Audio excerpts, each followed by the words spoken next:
Serving as a surveyor land record department Ranjangaon रोजी office. आपल्या शाळेमधून आमच्या ऑफिसमध्ये विनंती अर्ज प्राप्त झाला होता. त्या अनुषंगाने आमच्या भूमी अभिलेख विभागाची माहिती आणि मोजणीचे तंत्र याबद्दल माहिती देण्याकरता आणि सर्वांना मोजणीची व आमच्या विभागाची तोंड ओळख व्हावी या उद्देशाने आज या ठिकाणी आम्ही आलेलो आहोत. तर जनरली सर्वांना जे महत्त्वाच्या वाटणाऱ्या गोष्टी असतात सर्वांना सर्वात महत्त्वाचं असतं.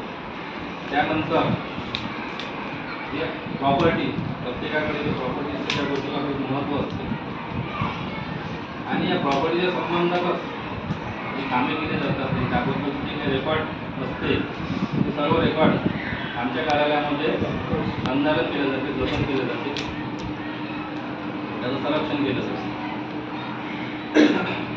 सुरुवातीच्या काळामध्ये आपण कल्पना करू शकतो की जो आपला भारत देश आहे, भारत देशामध्ये जी काही जमीन होती, जी काही शेतकरी जमीन खात होते, तर त्याचं ते जमीन किती आहे, कोणाकडे किती जमीन आहे, त्याचा आकार कसा आहे, त्याचा नकाशा कसा आहे, याबद्दल आपण पद्धतशीरपणे किंवा तारतम्यहीन असं सांगू शकत नव्हतो. तर जेव्हा आपल्या देशामध्ये ब्रिटिश यांचं राज्य होतं तर ब्रिटिशांनी सर्वप्रथम जमिनीचं मोजमाप करण्याचं ठरवलं आणि त्या दृष्टीने त्यांनी कन्याकुमारीपासून तर हिमालयापर्यंत पूर्ण जमीन मोजून काढली. त्या काळामध्ये मोजणीचे असे जे ॲडव्हान्स उपकरणही उपलब्ध नव्हते. तर त्यांनी सुरुवातीला चेन साखळी म्हणून एक उपकरण आहे मोजणीचं, त्यापासून सुरुवात केली. मी तुम्हाला थोडक्यात सांगतो त्याच्याबद्दल. फक्त जी हायरार्की आहे म्हणजे सुरुवातीला कोणते इंस्ट्रुमेंट वापरले गेले आणि आजपर्यंत आता लेटेस्टमध्ये कोणते उपकरण वापरले जाते त्याची माहिती देतो. पण सुरुवातीला चेन साखळी म्हणून एक उपकरण होतं, तिथून सुरुवात केली त्यांनी आणि पूर्ण देश त्यांनी मोजून काढला. कल्पना केली तरी आपण समजू शकतो की कसा मोजला असेल. तर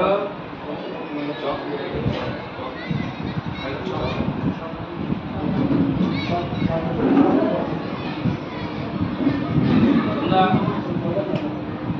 एखादा आपण कोणतेही क्षेत्र मोजताना त्रिकोण आणि चौकोनामध्ये त्याला विभागले जाते आणि हे सर्व त्रिकोण आणि चौकोन यांची एकंदरीत बेरीज गोळा करून त्याचा जे टोटल जो एरिया असेल त्याचा आपण एक क्षेत्र समजू शकतो.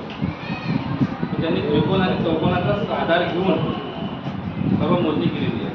कन्याकुमारीपासून जमिनीपासून तर हिमालयापासून सर्व त्यांनी मोजून काढलेला आहे.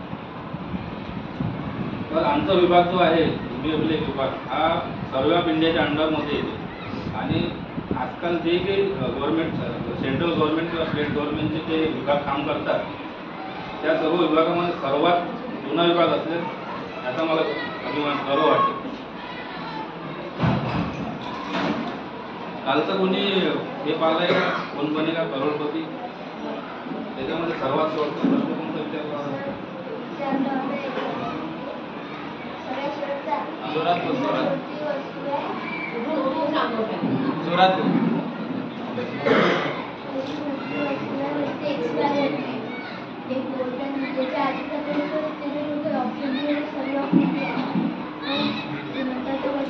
सर्वात शेवटचा प्रश्न वेगळा होता.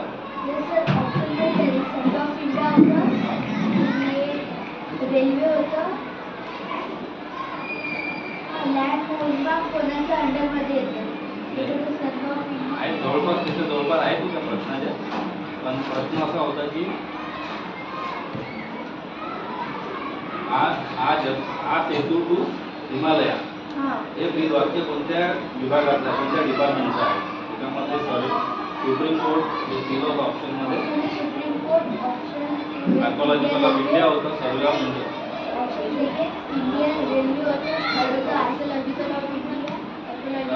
सर्वे ऑफ इंडिया त्याचं उत्तर होतं. तर आणि ह्या सर्वे ऑफ इंडियाची स्थापना ब्रिटिशांच्या काळामध्ये 1767 मध्ये झालेली आहे. तिथून त्यांनी डेव्हलप करत 1900च्या काळामध्ये ॲक्च्युअल जे रेकॉर्ड आज जे उपलब्ध आहे आमच्या विभागामध्ये, हे रेकॉर्ड त्यांच्या काळातच बनलेलं आहे.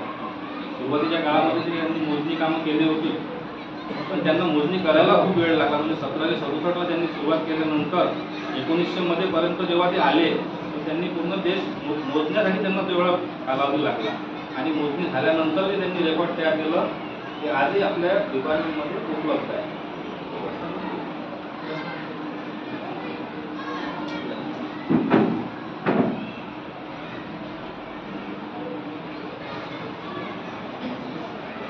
असं आहे की आम्ही शिक्षकी पेशातले लोक नसल्यामुळे तुम्हाला कोणत्या पद्धतीनं शिकवायचं किंवा माहिती सांगायची यामध्ये थोडंसं होऊ शकते, तर तुम्ही तेवढं कोऑपरेट करा, समजून घ्या. सुरुवातीला मी सांगतो की मोजमाप हे आपण म्हणजे एकदम ढोबळमानाने कसं करतो.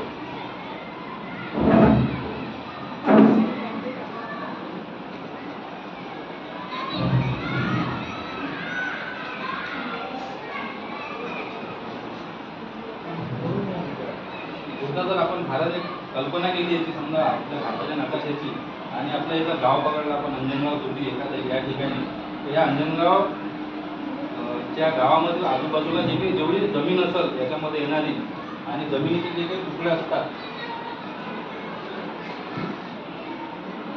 जमिनीत जे काही समजा त्या काळामध्ये जे लोक जशी माहिती करत होते त्यानुसार त्यांनी मोजणी केली.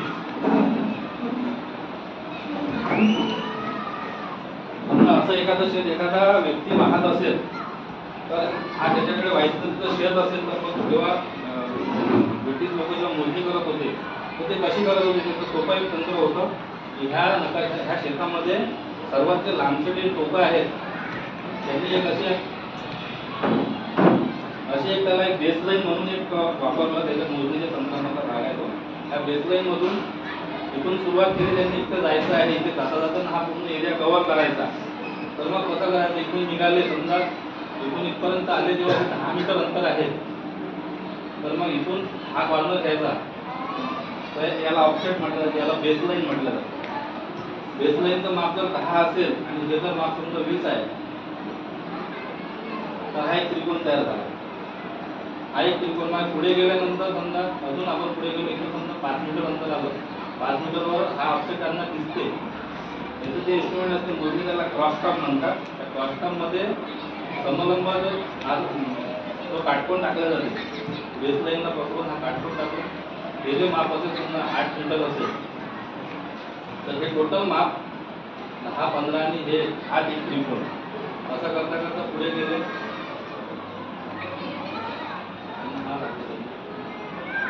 तर हे हा एक चौकोन, हा त्रिकोण, हा त्रिकोण आणि हा त्रिकोण, एक आणि हा त्रिकोण, असे हे 3 त्रिकोण, 4 त्रिकोण आणि एक चौकोन.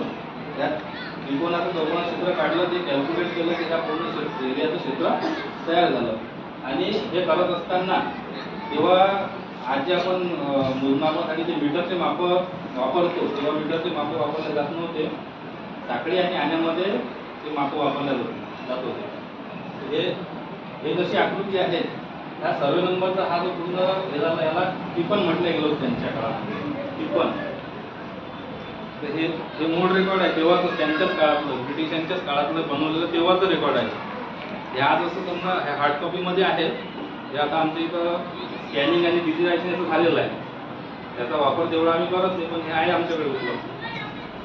जर तुम्हाला दिसत असेल, हा एक चौकोन दिसते ना, त्याच्यामध्ये बेसलाईन आहे आणि हे ऑफसेट टाकलेले आहे. त्या प्रत्येक याचं त्याच्यावर मापं दिलेली आहेत. ही आकृती जी आहे हे ढोबळमानाने दिलेली आहे, हे प्रमाणात नाही आहे. फक्त याच्यावरती मापं जे दिलेली आहे ते मापं ओरिजिनल आहे. ते मापं समजा साखळी आण्यामध्ये आहे. साखळी आण्याची जी साखळी जी असायची 33 फुटाची साखळी असायची, म्हणजे 10 मीटरची असायची. आणि हे प्रत्येक मापं हे मापं आजही आपण सोडवले तर याची जी आकृती तयार होणार पूर्ण, हे मापं सोडवल्यानंतर, तर त्याला टिपण म्हणतात. ते टिपण तयार होते.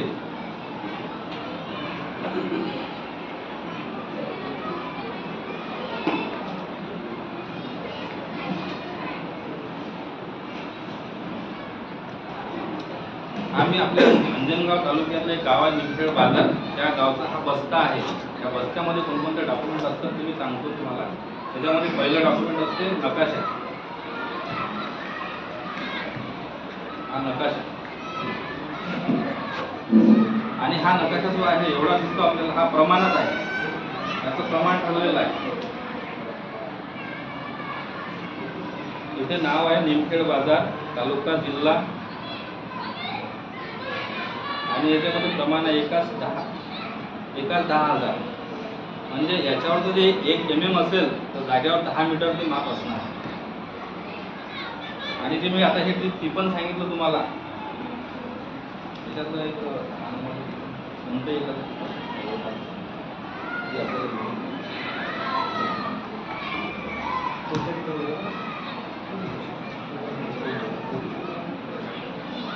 हा नकाशा झाला. डॉक्युमेंटच्या प्रकारामधला एक प्रकारचा नकाशा आहे.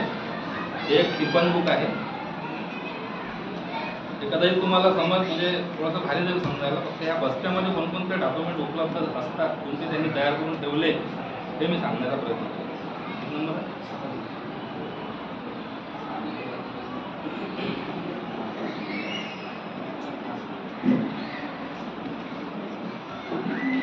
जास्त डिटेलिंग मध्ये होत आहे का? बरोबर. मला असं वाटतं की जेवढं सांगतो तेवढं तुम्हाला परफेक्ट समजलं पाहिजे. माहिती तर खूप आहे, फक्त शॉर्टमध्ये जे महत्त्वाची आहे की तुमच्या भविष्यातही कामात येईल. तुम्हाला प्रत्येकाकडे शेती असेल समजा, तर शेतीचं कसं असते, भूमी अभिलेख ह्या शब्दाचा अर्थ असा आहे, भूमी म्हणजे जमीन आणि अभिलेख म्हणजे त्याचे जे बनलेले रेकॉर्ड्स आहेत, जे आमच्या ऑफिसमध्ये आहेत, त्या गावच्या त्या बस्त्यामध्ये जे बनलेले एकंदरीत रेकॉर्ड आहेत ते भूमी अभिलेख, लँड रेकॉर्ड. त्याच्यापैकी या तुम्हाला नकाशा सांगितला मी.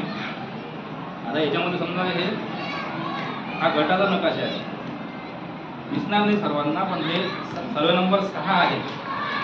म्हणजे ह्या निमखेड गावाची जी पूर्ण जमीन होती इथून तर इथपर्यंत जी त्यांनी मोजली, त्याच्यामध्ये सर्वे नंबर 1 चालता नंबर पण असायचा. म्हणजे सुरुवात इथून केली 1, चालता नंबर 1, त्याला सर्वे नंबर ठेवला त्यांनी 2 किंवा 3. म्हणजे उत्तरेकडून जर सुरुवात केली, हा नकाशा हा जो आहे टिपण, याला सुरुवात करताना त्यांनी उत्तरेकडून सुरुवात केली. एखादं गाव असेल, इथं लागून गाव आहे निमखेड बाजार, इथे गाव आहे, तर मग याला लागून जो हा नंबर आहे चालता नंबर 1, सर्वे नंबर 1, तसं त्यांनी ठरवलं.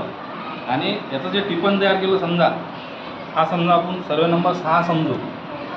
सर्वे नंबर 6चं हे प्रमाणात केलेलं एक टिपण आहे. सॉरी, हे प्रमाणात, हे ढोबळमानाने आहे, पण याच्यावरती दिलेले जे माप आहे हे प्रमाणात आहे. आणि हे सर्वे नंबरचं टिपण याचे माप सोडल्यानंतर जो सर्वे नंबर 6चा नकाशा तयार होणार,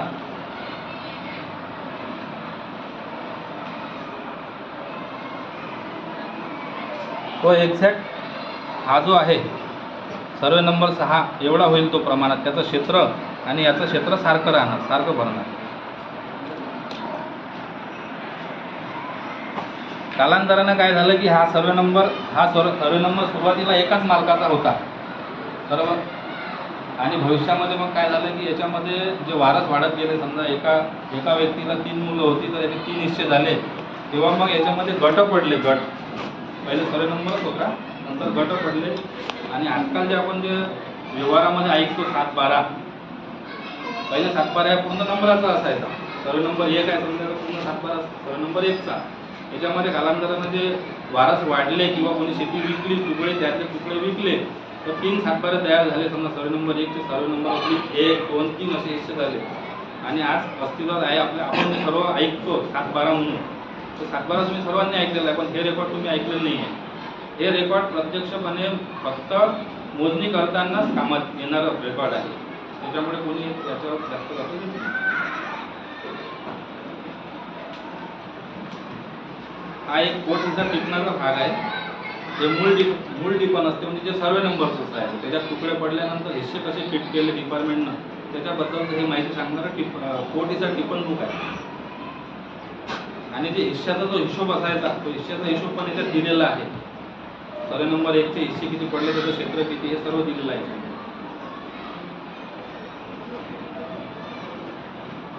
रेकॉर्ड थोडंसं जीर्ण झालेलं आहे. हा एक डॉक्युमेंटचा प्रकार आहे आकारबंध म्हणून. आकारबंध म्हणजे सर्वे नंबरचं एकूण क्षेत्र जे मोजणी केल्यानंतर जे फायनल झालं किती हेक्टर आता हा सर्वे नंबर फिक्स झाला, समजा 10 हेक्टर आता फिक्स झाला असेल तर 10 हेक्टर क्षेत्र ह्या नंबरचं याच्यामध्ये नमूद केलं गेलं आहे.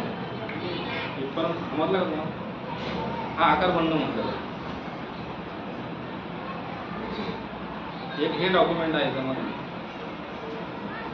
9394 म्हणून डॉक्युमेंट असते. याच्यामध्ये जे सर्वे नंबर होते आणि नंतर जे हिस्से पडल्यानंतर त्याला कोणते गट पडले, गट नंबर पडले ते याच्यामध्ये नमूद केलं.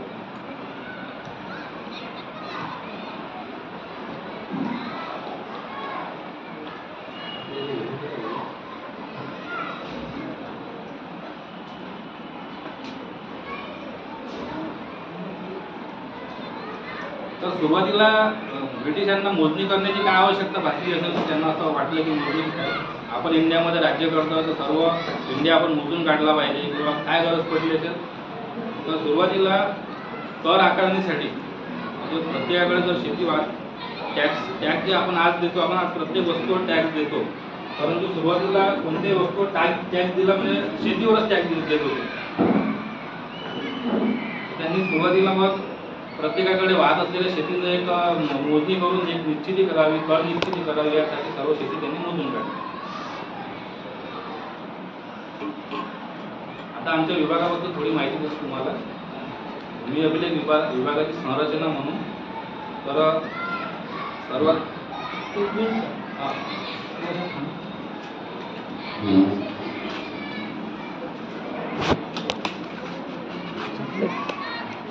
तुम्हाला हा विषय थोडा सध्या बोरिंगचा वाटत असेल का किंवा याचा माझ्याशी काय संबंध आहे, पण हे लक्षात घ्यायचं आहे की आपण जेव्हा मोठे होऊ आणि व्यवहार करायला लागू प्रत्यक्षात तेव्हा ही माहिती फार उपयोगाची असते. त्यावेळी तुम्हाला नक्की आठवण की आपल्याला हे सांगितलं होतं शाळेत. आणि मला खात्री आहे इथं प्रत्येकाच्या घरी प्रॉपर्टी आहे, कोणाकडे शेत आहे, कोणाकडे दुकान आहे, कोणाकडे स्वतःचं घर आहे. आणि या प्रत्येक प्रॉपर्टीच्या जेव्हा केव्हा आपण खरेदी विक्री आणि हा प्रकार करतो तेव्हा या सगळ्या डॉक्युमेंटचा आपल्याला फार आवश्यकता असते. घरात 2-3 भावांचे 2 हिस्से झाले, 3 हिस्से झाले, मग शेत 3 भागात विभागल्या गेल्यानंतर आपल्या हिश्श्यावर किती आलं आणि भावाच्या हिश्श्यावर किती गेलं, या सगळ्या गोष्टी तुम्हाला याच्यातून कळणार आहे की मोजणी कशी होते. तुम्हाला आता जे सांगितलं यांनी की हिमालयापासून तर कन्याकुमारीपर्यंत हे सगळा पूर्ण भारत मोजून काढला नाही कितीतरी वर्षापर्यंत. आणि चेन आणि पुली हे फक्त चेन आणि या फक्त आणि एवढंसं ते 33 इंचाचं ते माप त्याचं तुम्ही विचार करा की किती वेळ लागला असेल त्यांना. तर एवढी सगळी मेहनत बाहेरून आलेल्या आपल्यावर शासनकर्त्यांनी का बरं घेतली, त्याच्याबद्दलची माहिती, त्याच्यानंतर ते कसं मोजलं गेलं आणि आधुनिक पद्धतीमध्ये म्हणजे तेव्हा अत्याधुनिक पद्धत नव्हती पण त्यांनी तेव्हा मोजलेले सगळे डॉक्युमेंट आजही एक रेफरन्स म्हणून वापरले जातात.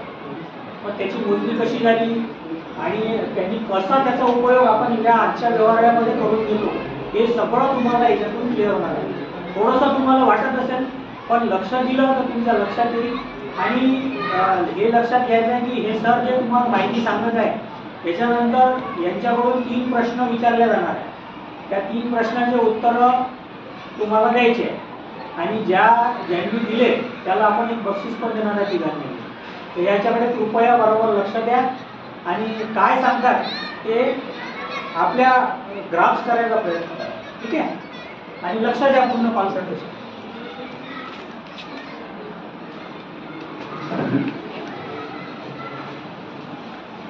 भूमी अभिलेख विभागाची थोडक्यात संरचना मग सांगतो मी तुम्हाला.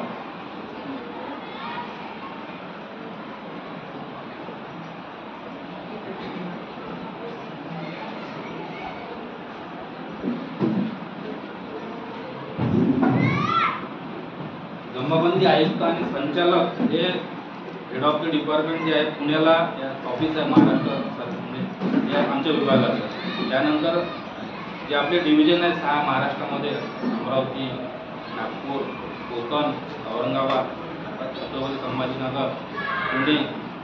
तर हे जे 6 डिव्हिजनपैकी अमरावतीचं जे ऑफिस आहे त्याच्यानंतर ह्या पदानंतर उपसंचालक म्हणून एक नाव आहे. उपसंचालक भूमी अभिलेख अमरावतीला ऑफिस आहे. त्यानंतर त्याच्यामध्ये येणारे जे 5 जिल्हे आहेत 5 जिल्ह्याचं ऑफिस अमरावतीला आहे. जिल्हाध्यक्ष भूमी अभिलेख म्हटलं जातं त्याला. आणि ह्या जिल्ह्यामध्ये जे आपले 14 तालुके आहेत त्यापैकी आपला अंजनगाव तालुका आहे, त्याला भूमी अभिलेख उपअधीक्षक भूमी अभिलेख असं त्या ऑफिसचं नाव आहे. त्याच्यामध्ये बरेचसे पदं आहेत, पोस्टिंग्स आहेत त्या कार्यालयामध्ये. जसं तुमच्या शाळेमध्ये प्रिन्सिपलपासून सहाय्यक शिक्षक, क्लर्क, शिपाई असा जो एक क्रम आहे, तसंच आमच्या ऑफिसमध्ये पण एक क्रम आहे. उपअधीक्षक भूमी अभिलेख, त्यानंतर काही पदं आहेत, शिरस्तेदार म्हणून आहे, मुख्यालय सहाय्यक, वरिष्ठ लिपिक, सिनियर क्लार्क आणि एक आमचं सर्वेअर नावाचं पद आहे. आणि भूमी अभिलेख विभागाचं मुख्य कामच हे आहे की मोजणी करणे, शेताची मोजणी करणे आणि जे ऑलरेडी जे बनलेलं जे रेकॉर्ड आहे ते संधारण करणे, जतन करणे आणि त्याच्या आधारे आजच्या काळामध्ये जर काही शेती संबंधात किंवा कोणते प्रॉपर्टी संबंध कोणते लोकांच्या काही तक्रारी होत असतील किंवा वाद निर्माण होत असतील तर आमच्याकडे रीतसर मोजणीचा अर्ज करून तो वाद कसा संपुष्टात येईल किंवा त्याच्याबद्दल योग्य कसा न्याय निवाडा देता येईल, मोजणी करून त्याच्या संबंधात त्यांना जे अप्रत पुरवल्या जाते, मोजणीची शीट म्हणतात त्याला, त्या शीटवर सर्व माहिती दिल्या जाते. संबंधित प्लॉट म्हणजे शेतीची किंवा प्लॉटची मोजणी केल्यानंतर जे काही निष्पन्न होते ते सर्व ॲक्च्युअल माहिती त्याच्यावर सर्व नमूद केलं जातं. आणि ती जी शीट असते, मोजणीची शीट, ती तालुका लेवलच्या न्यायालयापासून तर सुप्रीम कोर्टाच्या न्यायालयापर्यंत सर्वीकडे त्या शीटच्या आधारे निर्णय घेतला जातो प्रॉपर्टीच्या संबंधात काही वाद असल्यास.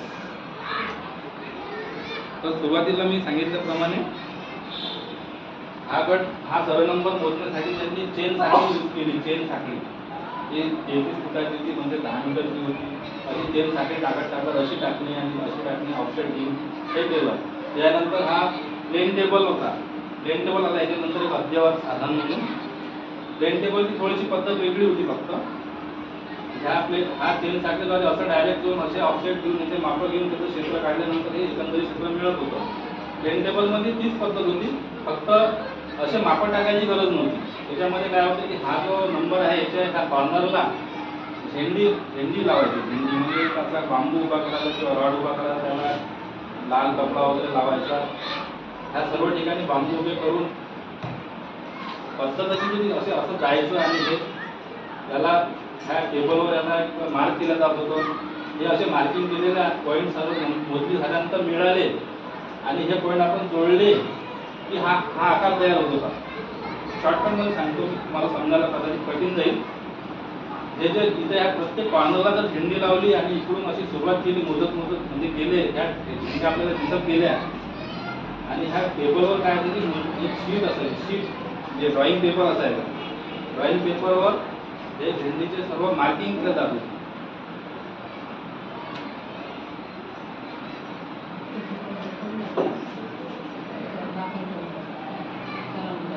मार्किंग केल्यानंतर काय व्हायचं की हे पॉईंट ह्या टेबलवर जी शीट असायची, ड्रॉइंग शीट असायची, याच्यावर जोडले की हा आकार तयार होत होता आणि नंतर त्याचं क्षेत्र ह्याच पद्धतीने काढलं जात होतं. असं हे क्षेत्र निघत होतं. आता हे चेन साखळी सर्विंग झालं, प्लेन टेबल सर्विंग झाली, याच्यानंतर मध्यंतरी PTS नावाची एक मशीन आली होती. त्याच्यामध्ये हे सर्व करायची गरज नव्हती.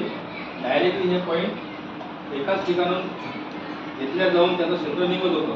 आणि याच्यापेक्षाही अद्यावत आता लेटेस्टमध्ये मागच्याच वर्षी लॉन्च झालेलं आहे, म्हणजे रोवर नावाचं इन्स्ट्रुमेंट आहे. डेमोमध्ये तुम्हाला प्रॅक्टिकली दाखवू, फक्त मी एक तोंड ओळख म्हणून सांगतो.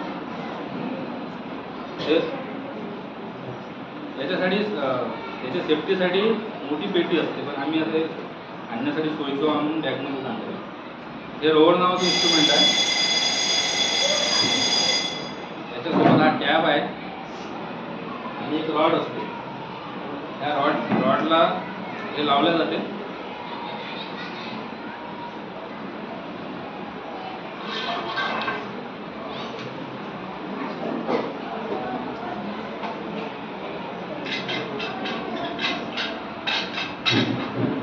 त्याच्याबद्दल डिटेलमध्ये माहिती तुम्हाला गुप्ता सर देतील, फक्त मी शॉर्टकटमध्ये सांगतो. इन्स्ट्रुमेंट ऑन केल्यानंतर हा जो आपलं शेत आहे, ह्या आपल्या शेतामध्ये आपल्याला कोणती बेसलाईन टाकायची गरज नाही, किंवा एका ठिकाणी सुरू करून दुसऱ्या ठिकाणी एंड करण्याची गरज नाही, किंवा हे शेत मोजत असताना जे येणारे अडथळे होते त्या काळामध्ये, जसे की एखादा नाला असेल आडवा किंवा काही पूल असेल किंवा काही बिल्डिंग असेल तर अडथळे येतो ती मोजणी करणाऱ्या व्यक्तीला. आताच्या काळामध्ये हे इन्स्ट्रुमेंट आल्यामुळे ह्या कोणतेही अडथळे येत नाही आता मोजणी करण्यात.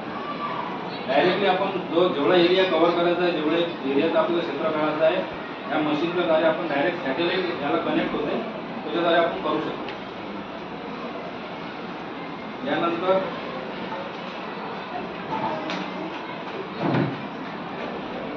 कार्यालयामध्ये इतर बरेचसे पदं असतात. त्या पदांचं कामकाज काय असते हे मी आपल्या डिटेलमध्ये सांगत नाही.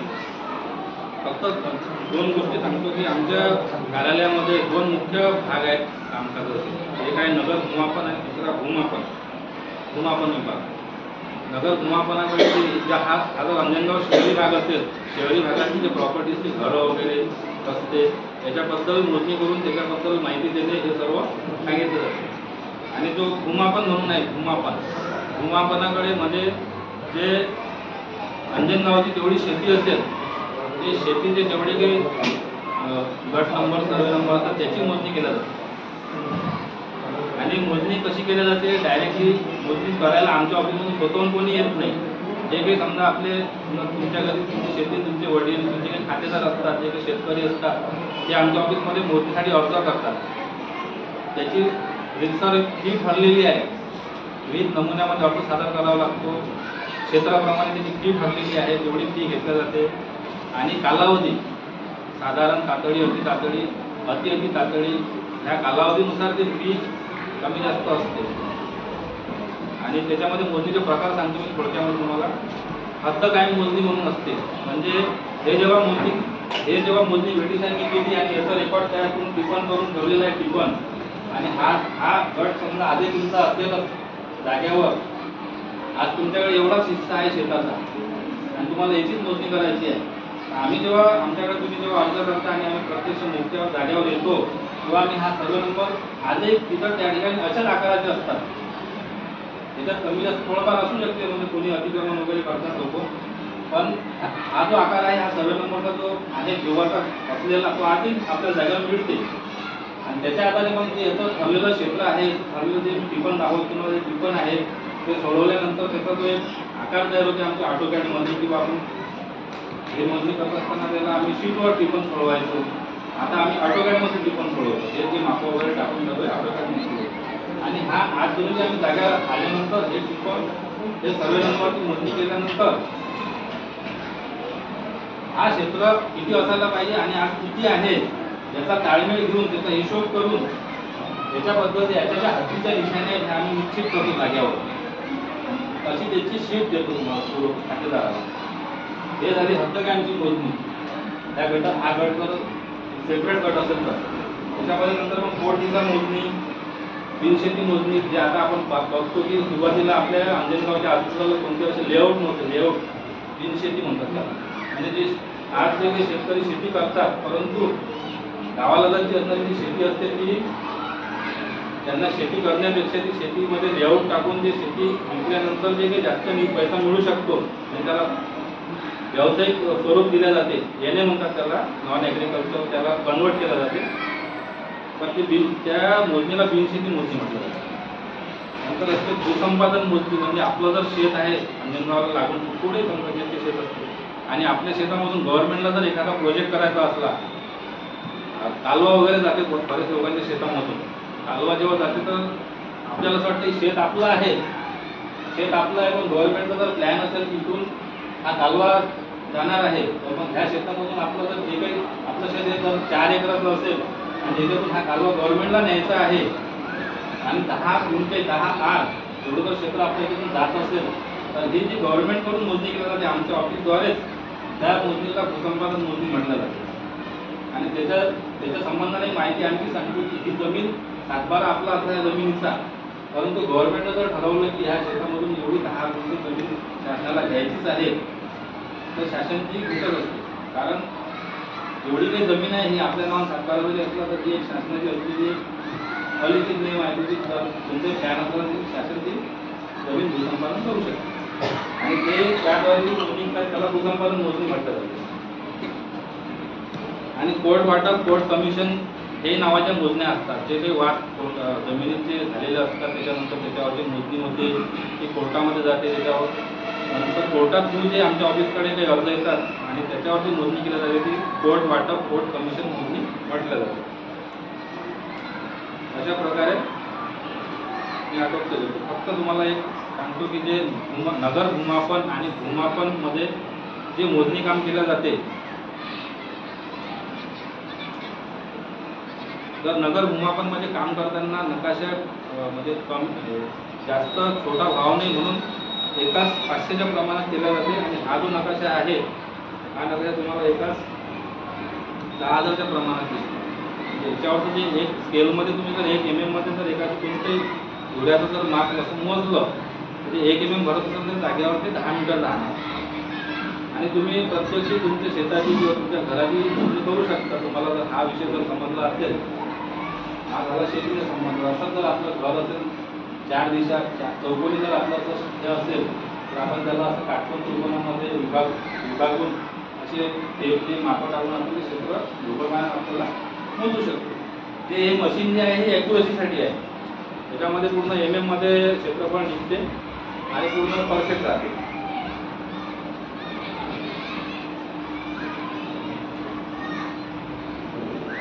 यानंतर श्री गुप्ता सर आपल्याला मार्गदर्शन.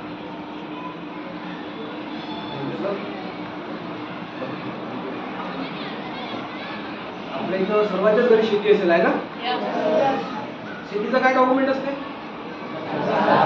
सातबारा असते. वाचून पाहिला कधी कोण सातबारा? काय असते सातबारामध्ये नेमकं? 8th स्टँडर्ड सांगा, तुम्ही सातबारा पाहिला सांगितलं तुम्हाला पाहिला का? बरं पाहिला ना? 7 आणि 12 हे 2 नमुने आहेत अभिलेखाचे नमुने आहेत. 7 मध्ये असते क्षेत्राचा उल्लेख असते आणि 12 मध्ये आपण शेतात काय पेरणी केलेली आहे, काय आहे, किती क्षेत्राची पेरणी केलेली आहे त्याबद्दल डिटेल्स दिलेले असतात.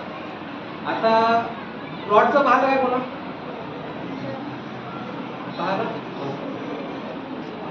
प्लॉटचं सातबार आणि PR कार्ड म्हणून पण असते. नाव आहे बरं PR कार्ड, प्रॉपर्टी कार्ड म्हणतात त्याला.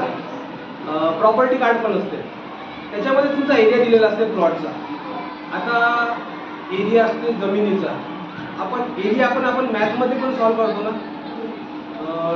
कोणत्या कोणत्याचे एरिया काढतो आपण?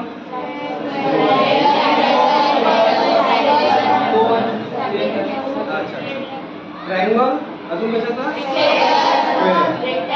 रेक्टँगल.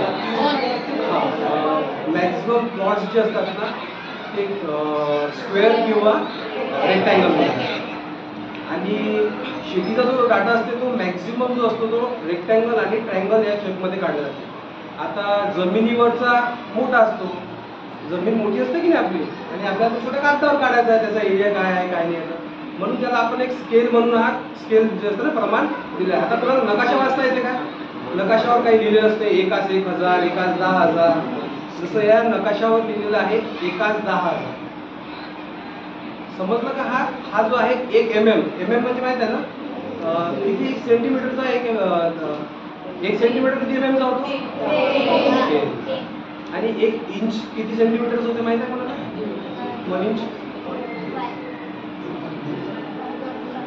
2.54 सेंटीमीटरचं. आता हेच इंचेस किती mm चा होत असेल? 1 इंच किती mm चा होते?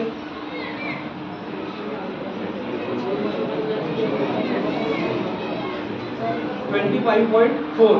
मी काय केलं तुम्हाला तिथं 1 सेंटीमीटरचं तेवढं होतं तेवढं तुम्हाला इंचेस मध्ये सांगितले. त्याला तुम्हाला MM मध्ये कन्वर्ट करायचं आहे. या प्रकारे याला आपला स्केल असते. आता याच्यात लिहिलेलं आहे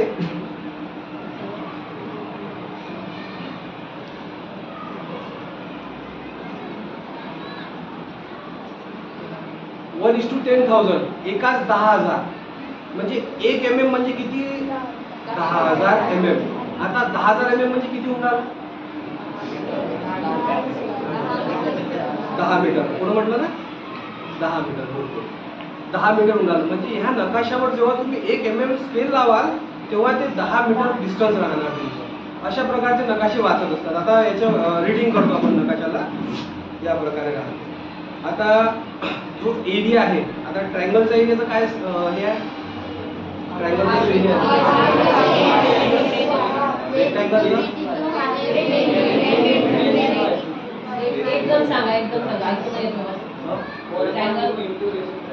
रेक्टँगल आणि ट्रायंगल. आणि रेक्टँगलचा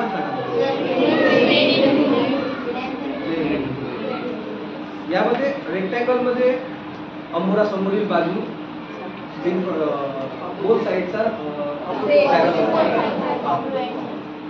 आणि ट्रायंगल पायथागोरस थेरम माहिती आहे तुम्हाला? त्याच्यामध्ये पण एरिया डायगोनल्स काढून घेऊन एरिया डिफाईन करतात. त्या आधारावर लेआउट्स पडतात आणि हे जे ट्रायंगलचा जो एरिया आपण कागदावर काढतो तो जमिनीवरील डिस्टन्स घेऊन आपण त्याला कॅल्क्युलेट करून त्याचा एरिया आपण डिफाईन करतो. या प्रकारचे टिपण बनलेले आहे. टिपणमध्ये बनवताना सरांनी सांगितलं की याला ट्रायंगल बनवतात आणि या ट्रायंगलच्या थ्रू त्याचा एरिया काढला जातो. किंवा आता जसं समजा इथं जर आम्हाला इक्विलॅटरल ट्रायंगल जातात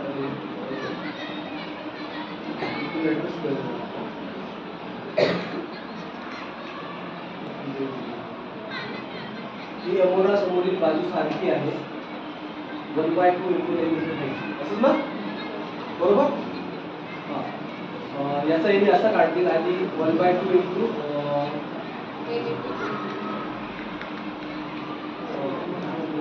लांबी या प्रकारे त्याचा एरिया काढतात. आता GPS माहित आहे? जीपीएसचा लॉंग फॉर्म माहित आहे कोणाला? बरोबर, ग्लोबल पोझिशनिंग सिस्टीम. आता आम्ही एक रोवर म्हणून मशीन जी दाखवली सरांनी त्याच्यातूनच काम होते. आता हे जे आहे त्यावेळेस ॲक्युरेसीचं हेच साधन होतं म्हणून त्याच्या थ्रू काम केलं जातं. आता रोवरने मोजणी केलं जाते. ग्लोबल पोझिशनिंग सिस्टीम जाग्यावर काय जो पोझिशन आहे त्याचा तो नंबर देते. नॉर्थिंग ईस्टिंग ऐकलं कोणी? नॉर्थिंग ईस्टिंग अच्छा एक्स ॲक्सिस वाय ॲक्सिस माहीत असेल तर ग्राफमध्ये आपण करतोय त्याच पोर्शनवर ते नॉर्थिंग ईस्टिंग असते. एक्सचा डायमेन्शन कुठे साईडला असते तसं मॅक्सिमम एक्स वर असते, वाय असते बस. तो एक्स ॲक्सिस वाय ॲक्सिस जो आहे तो नॉर्थिंग आहे आणि त्याला ईस्टिंग म्हणतात आहे, पूर्व साईडला असते ते म्हणून. त्याच्या थ्रू आपण पूर्ण पृथ्वीला नॉर्थिंग ईस्टिंगमध्ये त्याला डिवाइड केलेलं आहे आणि त्याचे मॅप्स बनवलेले आहेत, त्याला पॉईंट बनवले आहेत. त्याला त्या GPS म्हणून ते ग्लोबल पोझिशनिंग सिस्टीममधून त्याला कॉर्डिनेट बनतात. कॉर्डिनेटमध्ये कधी तुम्ही पाहिलं असेल GPS जर कधी कॅमेरा केला तर ते नंबर देतात काहीतरी खाली, ते असतात कॉर्डिनेट. त्याच्या थ्रूच आता जमिनीची सर्व मोजणी होते, ती सर्व मोजणी. आता ठीक आहे, मग ते मोजणी वगैरे कशी करतात त्याबद्दल मी तुम्हाला माहिती लागेल डेमो देतो.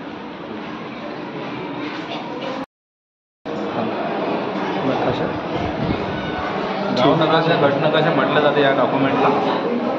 जंगल नकाशा पण होतो. त्यानंतर हे मूळ टिपण बुक आहे. हे मूळ टिपण बुक आहे, ब्रिटिश काळात बनलेलं आहे, तेव्हाचं आहे, आजही जतन केलेलं आहे आमच्या कार्यालयात. त्यानंतर मूळ टिपण बुकावरूनच रिराईट केलेले हे पुनर्विलोकन केलेले टिपण बुक आहेत. एक्स्ट्रा कॉपीज म्हणून याला बनवून ठेवले.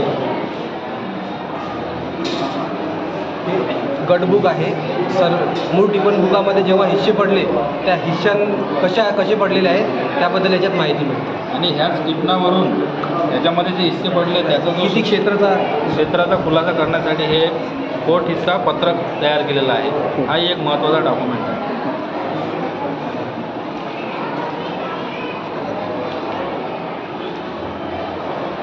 हे जे आहे शेत पुस्तक आहे, म्हणजे आधी सुरुवातीला जे सर्वे नंबर मोजले गेलेले होते त्या सर्वे नंबरमध्ये जे कालांतराने जे हिस्से पडले त्या हिस्स्याचा खुलासा, त्या क्षेत्रात पर्टिक्युलर हिस्स्याचे मालक कोण होते, त्याला आता नवीन योजनेमध्ये काय नंबर पडला, ते क्षेत्र किती, मालक कोण होते आणि किती भाग पडले, हे सर्व माहिती ह्या शेत पुस्तकामध्ये दिलेली आहे. आकारबंध याला दशमान आकारबंध सुद्धा म्हणतात. हे सर्वे नंबरचं मूळ रेकॉर्डमध्ये किती क्षेत्र आहे, काय आहे, पोट खराब किती आहे वगैरे याबद्दलचं पूर्ण डिटेल्स दिले जातात. हे मोजणी बुक म्हणून एक दस्तऐवज आहे.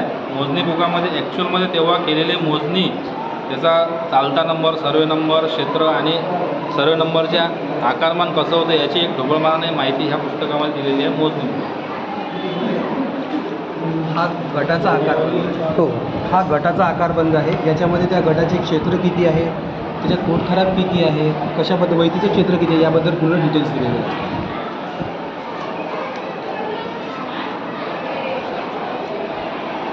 हा जो एक दस्तऐवज आहे याला एकत्रीकरण योजनेनंतर बनवलेलं एक बुक आहे. याच्यामध्ये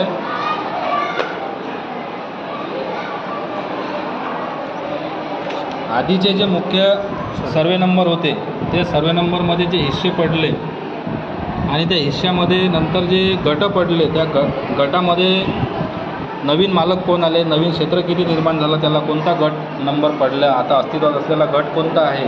सुरुवातीला सर्वे नंबरमध्ये जो हा सर्वे नंबर दिलेला आहे सर्वे नंबर 25 त्याचा हिस्सा नंबर 1/E हा होता सर्वे नंबरचा तुकडा. त्याचं क्षेत्र 0.91 हेक्टर होतं. तर त्याला एकत्रीकरण योजना झाल्यानंतर त्याचा मालक कोण अस्तित्वात आहे आज रोजी, त्याचा सर्वे नंबर कोणता आहे, हिस्सा नंबर कोणता आहे आणि त्याला गट नंबर काय पडला आज, हे इथे नव्याने हे डॉक्युमेंट तयार करून ही मांडणी केलेली आहे. ठीक आहे, थँक्यू.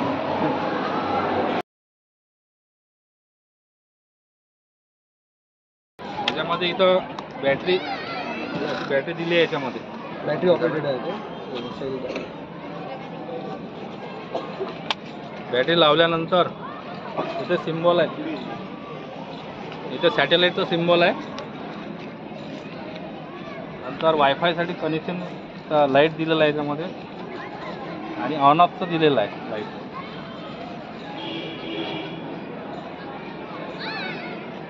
त्याला प्रेस करावं लागते, प्रेस केल्याने ऑन होतं. आणि मशीन आपल्याला जे पॉईंट दिले आपण मार्क केलेले आहे ते मार्क केलेल्या 4 पॉईंटचं आपण क्षेत्र काढायचं आहे आपल्याला. ते काढण्यासाठी ह्या मशीनद्वारे समजा आपण या ठिकाणी रोवर मशीन ठेवावं लागतं. म्हणजे ज्याही काही क्षेत्राचं क्षेत्रफळ काढायचं असलं त्याच्या कॉर्नरला एक पॉईंट घेण्यासाठी मशीन उभी करावं लागतं. 1 सेकंदासाठी जर स्ट्रेट स्थिर राहिली तर आपलं पॉईंट सॅटेलाईटने घेतलं जातं.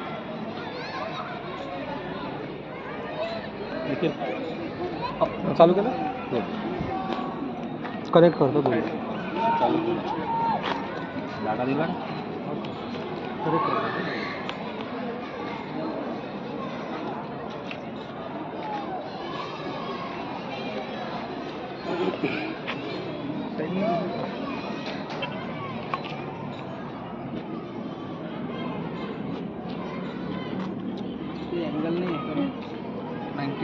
नाही, याला आहे हे फक्त स्ट्रेट राहण्यासाठी वॉटर लेवल. हा म्हणजे 90 डिग्री अँगल होऊन जाते. वॉटर लेवल वॉटर लेवल आहे आणि 90 डिग्री अँगल होऊन जाते. ते आपल्या तिरपा केला तर गायडन्ससाठी आहे की हा रॉड स्ट्रेट राहिला पाहिजे म्हणून याच्यामध्ये बबल दिलेला आहे.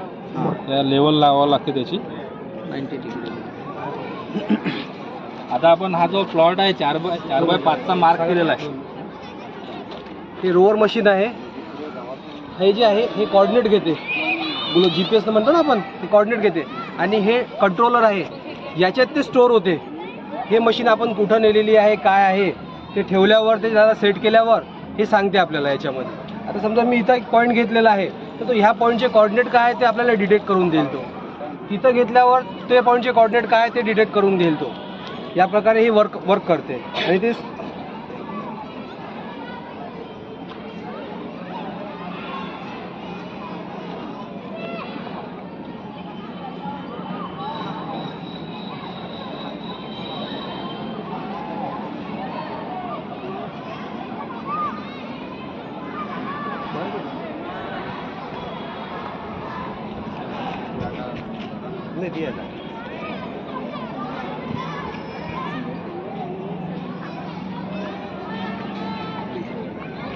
अंतराळामध्ये जे सॅटेलाईट सोडलेले आहे प्रत्येक देशाने, सगळ्यांना ऐकू येत आहे का इकडे की गोष्टी द्या तुम्ही? प्रत्येक देशाने कमीत कमी 2 ते 3, 4, 5 असे सॅटेलाईट सोडलेले आहेत.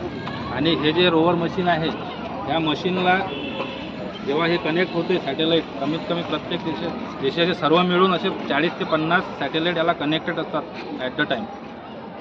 आणि सॅटेलाईटचं कनेक्शन याच्यामध्ये असते, याचं कनेक्शन याच्यामध्ये असते. सध्या 37 सॅटेलाइट्स आहेत हे आर रशियाचं सॅटेलाइट आहे, ई युरोपचे आहे, प्रत्येक देशाचं एक हे R सिम्बॉलिक एक C12 जे आहे हे symbolic एक चायनाचं आहे. ABCD म्हणून एक चिन्ह हे सर्व सॅटेलाइट आपल्याला रशिया, शो करत जपान, आहे. I2 अमेरिका, इंग्लंड वगैरे. इंडियाचा आहे. त्याचं जर सांगितलं दिसते याच्यामध्ये आपल्याला कोणते satellite इस्रोचा connect आहे तो, करायचे. इस्रो दाखवते ते सर्व त्याच्यात. म्हणजे करंटली 35 सॅटेलाइट्स आपल्याला इथे आहेत सध्या 37 आहे. 37. ह्या सॅटेलाइट कमी जास्त होत राहतात. आणि मोजणी करण्यासाठी आपल्याला कमीत कमी 4 ते 5 सॅटेलाइट कनेक्टेड असणं आवश्यक आहे. IRNS. जेवढे जास्त असेल तेवढी मोजणीची ॲक्युरसी चांगली येते. ठीक.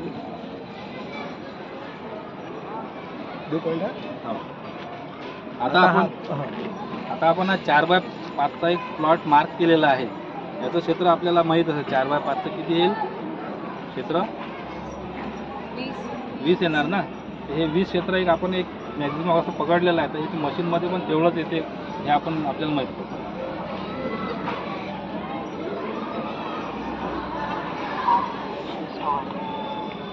हा एक पॉईंट घेतला मी, स्टोअर केलाय तो. एक एक पॉईंट घेताना ते स्टोअर झाल्यावर या 5-5, 6-6 थोडस हा 8-10 लोक येऊन जा इकडे. दोघी जणी या तो कसा आलाय बघा. त्याच्यात काय रिडिंग झाले ते दाखवा. मी मॅप ओपन देतो ना यांना करून. आणि सध्या आपण करंट लोकेशनला आता कुठे आहो आपण, जसं आपण गुगल मॅपवर पाहतो ना, तर आपल्याला करंट लोकेशन दिसते. तसं याच्यामध्ये पण ते आपण त्या सॉफ्टवेअरचा यूज करू शकतो. आपण कोणत्या ठिकाणी उभे आहोत, त्याचं कॉर्डिनेट काय हे तर आपल्याला समजलं. शाळेची बिल्डिंग आली त्यांची शाळा, हे इथं आपण उभे आहोत ग्राउंडमध्ये. आता हा एक पॉईंट घेतला, हे जे सर्कल जे आहे ना, हा केलेला हा हे याला शो करत आहे ते कुठं आहे म्हणून. आता जा बेटा त्या आरावर जा तिथं. ते बघा तो मूव होत आहे, त्याच्या हातामध्ये आहे मूव होत आहे तो.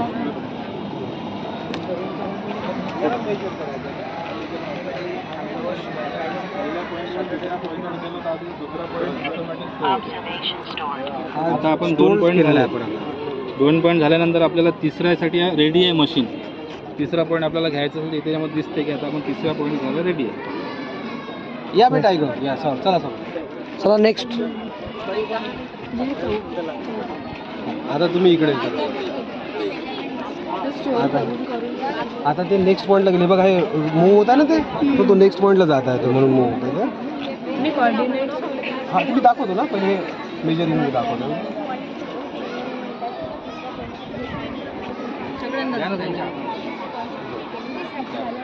ते हलवलं की ते त्याला स्टेडी ठेवावं लागतं. स्टेडी ठेवलं की 3 पॉईंट झाले. 1 2 3. आता ऑटोमॅटिक ऑटो जनरेट करते. 4 नंबरचा पॉईंट आहे. या इकडे समोर. बरोबर आपण बता दो. या ना तुम्ही, या या या पाहून जेवढे जास्तीत जास्त लोकांनी दिसेल ना. हे बघा हा मॅप आहे, दिसते ना मॅपमध्ये. तुमची शाळेची बिल्डिंग आहे, ही नॉर्थला कॉन्स्टंट राहते. नॉर्थ म्हणजे उत्तर दिशा.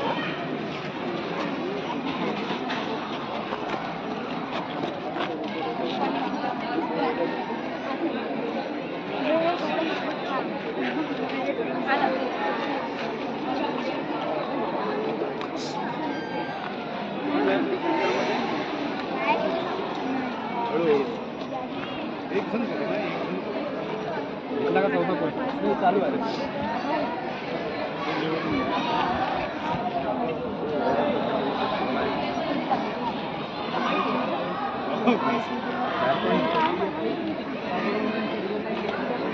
एरिया त्याच्यामध्ये दाखवून द्या.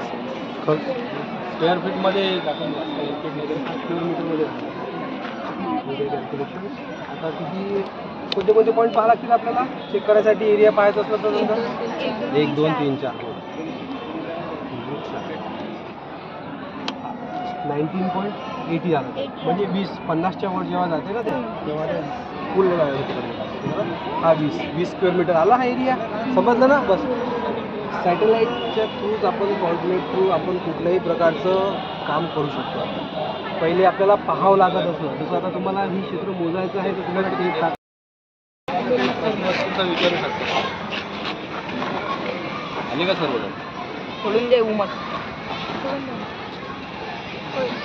चला लवकर. कोणी नेमखेड बाजारचं आहे का स्टुडंट इथे? कोणी आहे का? बरं ठीक आहे. समजा असं राहते, हा नकाशा आहे, हा प्रमाणात दिलेला आहे. प्रमाण सांगितलं जायचं 1/10,000. निमखेड गावाचं नाव, तालुका, जिल्हा हे सर्व दिलेलं आहे. आणि हे त्या गावाची पूर्ण जमीन आहे. ह्या शेतीला लागून इथं दुसरं गाव पण असते. तसं आता हे दिलेलं आहे. चिंचोना गावची जमीन इथून अशी लागून असेल. इकडून दुसरं गाव असू शकते. हे दिलं आहे हिरापूर. हे हिरापूर गावची जमीन इकडं असू शकते. हिरापूर गावचा नकाशा दुसरा वेगळा असेल. त्या नकाशावर त्या गावची जमीन येणार. ह्या नकाशा काय नाही, बोर्ड पडला. ह्या नकाशावर ह्या गावची जमीन आहे. तर सर्वे नंबर पहिले जे मोठे मोठे होते त्याचा सुरुवात कुठून तरी झाली असेल. तुम्ही बघू शकता 1 नंबरला दिसते कोणाला कुठं आहे सर्वे नंबर 1. नाही हा नाही, हा हिस्से आहे. जसा हा 7 दिसते ना, हे जे ब्लॅक मध्ये आहेत हे सर्वे नंबरचे नंबर आहेत. ब्लॅक मध्ये ते नाही, रेड मधला बघ, रेड मधला हा जो आहे 16 दिसते ना, हा सेंटर मध्ये असते ह्या गटाच्या, हा सर्वे नंबर आहे. आणि ह्या सर्वे नंबर मध्ये पडलेले जे हिस्से आहे हे रेड मध्ये हे गट नंबर आहेत. आजकाल जे अवेलेबल आहेत ते 7-12 गट नंबरचे आहेत. तर अशी कुठून तरी सुरुवात करून ह्या गावची जमीन जी आहे कुठून तरी सुरुवात करून इथपर्यंत एंड झालेली आहे. आणि 1 नंबर इथून दिसेल आपल्याला इथं. हा 4 सर्वे नंबर 4 आहे इथं. आणि बघा हे जे आहे काउंटर, हे पहाड आहे, पहाडी इलाका. हा जो आहे पहाड आहे, चिंचोना पहाड आहे ना, तर हे पहाडाचं जे आहे त्यांनी हे जमीन ह्या गावामध्ये आलेली आहे. पण हे पहाडी क्षेत्र आहे. तर ते ह्या प्रकारे दर्शवलेलं आहे. म्हणजे उंचवटा दाखवतात ते पूर्ण त्याचा. पहाड जो आहे हा असा दर्शवलेला आहे त्यांनी. इथे पण थोडंसं आहे. जिथे जे गोल दिसते ते पहाड दिसतंय तुम्हाला. हे हा जो आहे हा नाला आहे. हा दिसते ना, हा वळणदार जो आहे हा नाला आहे. हे त्या गावची बाउंड्री आहे. हे नालाचा एक प्रकारे ते बाउंड्री आहे. तर समजा आपण आता असं समजू हा सर्वे नंबर 30 आहे. याच्यात 2 भाग आहेत. सर्वे नंबर 1 त्याच्यातला हिस्सा नंबर 1, हिस्सा नंबर 2. हिस्सा नंबर 1ला नंतर भविष्यात गट पडला हा 98 आणि हा 97. हा 2 गट याच्यात सामील आहेत. आणि हा 7-12 जो असेल याचा 97चा जो 7-12 असेल आज रोजी आणि 98चा असेल, ह्या दोघीची जे बेरीज असेल ते टोटल हे आकारबंद क्षेत्र सर्वे नंबर तेवढं राहणार. आणि हा हाताने काढलेला आहे. आणि हा काताने काढलेला, हाताने काढला बारीकच्या बारीक. आणि याच्यामध्ये जे डायरेक्शन दिसते की मग नेमका हे शेत ह्याच ठिकाणी कसं असणार हे कसं ठरवलं असं इथं हे पण दिलं डायरेक्शन. हा म्हणजे खूप जुना आहे. जवळपास 1930च्या तेवढ्यातला हा पूर्ण सर्वे नंबरचा आहे. 70 ते 80 वर्ष आले त्याला. हे नॉर्थ दिलेलं आहे. हे डायरेक्शन दिलं आहे. हे दक्षिण दिशा, साऊथ, नॉर्थ, ईस्ट आणि वेस्ट. हे कधी लक्षात ठेवायचं. हा जर नकाशा असा असेल किंवा तुमच्या बुकाचं पान जर असं असेल तर त्याची जे वाचताना त्याला कसं वाचलं जाते, हे जे वरची बाजू असते हे उत्तरच म्हटलं जाईल.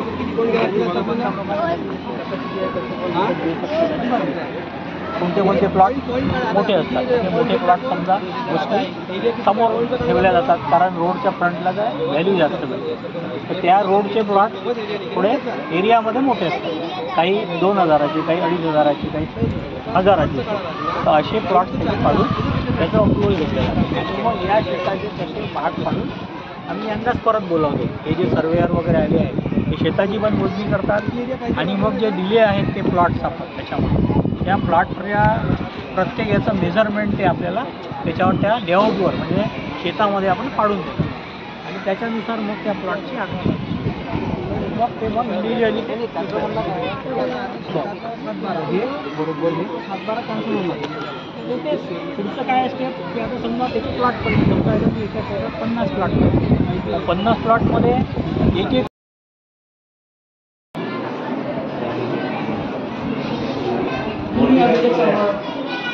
भूमी अभिलेख संदर्भात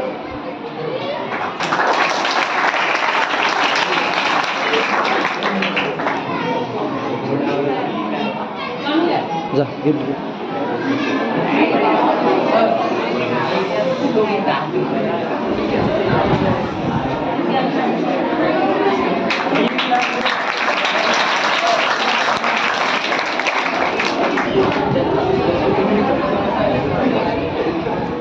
आपला सेकंड क्वेश्चन आहे, मोजणीसाठी जे मशीन वापरलं त्याचं नाव काय?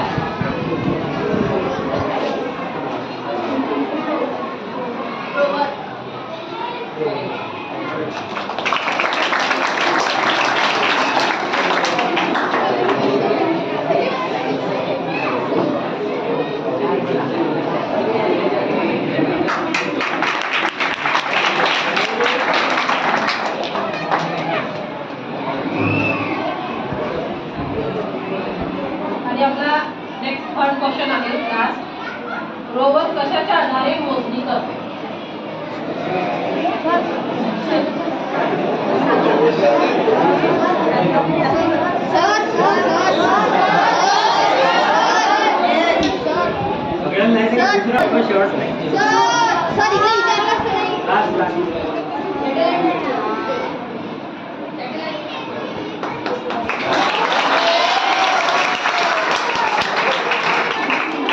या प्रश्नाचं आणखी उत्तर असू शकते का तुमचं? या प्रश्नाचे आणखी उत्तर आहेत का?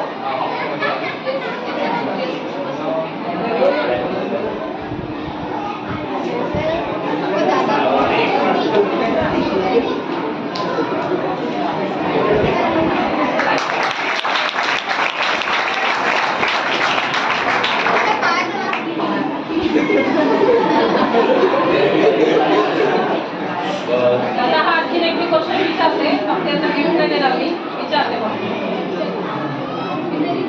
शेतीशी संबंधित असलेल्या अभिलेखाचे नाव काय? हा, आनंदी. शेतीशी संबंधित असलेल्या अभिलेखाचे नाव काय? हा, आठवणे. मोठ्याने सांग. Very good.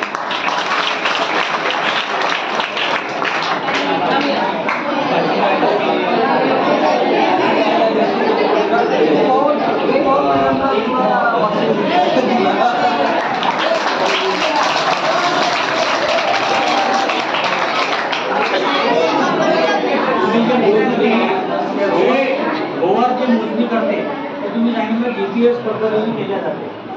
आता ही GPS पद्धत आहे फॉरेनची. आता भारतानेही त्याच्यावर काम चालू केलं आहे की स्वदेशी जे आहे ना, आता आपण प्रत्येक गोष्ट भारतात बनवून त्याच्यावर ॲक्ट करतो आहे. तर त्याचा परिणाम असा आहे की आता भारत स्वतःचे सॅटेलाइट घेऊन आहे आणि ही मोजणी करण्यासाठी याच्यापुढे तर भारतातल्या या पद्धतीचा उपयोग होणार आहे. तर जसं GPS आहे तसं भारताची पद्धत आहे. त्याचं नाव काय आहे म्हणजे भारताच्या पद्धतीचं नाव नाविक. लक्षात आलं? आपण भारताचे सॅटेलाइट नाविक, ते सॅटेलाइट या सगळ्या कामात होतील. तुम्ही जे रस्त्याने जाता तेव्हाही तुम्ही हे टाकता ना GPS येतात, ते पण सगळ्या गोष्टी आपल्या इंडियन टेक्नॉलॉजीने होतील याच्यापुढे.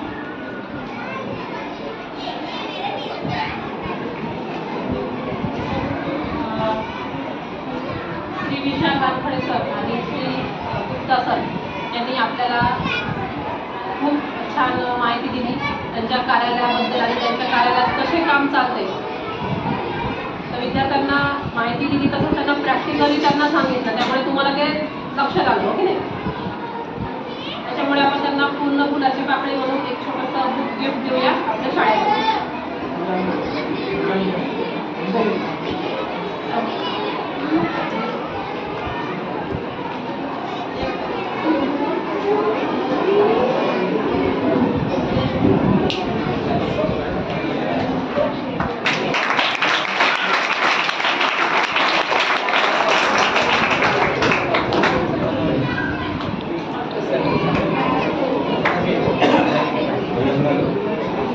Thank you.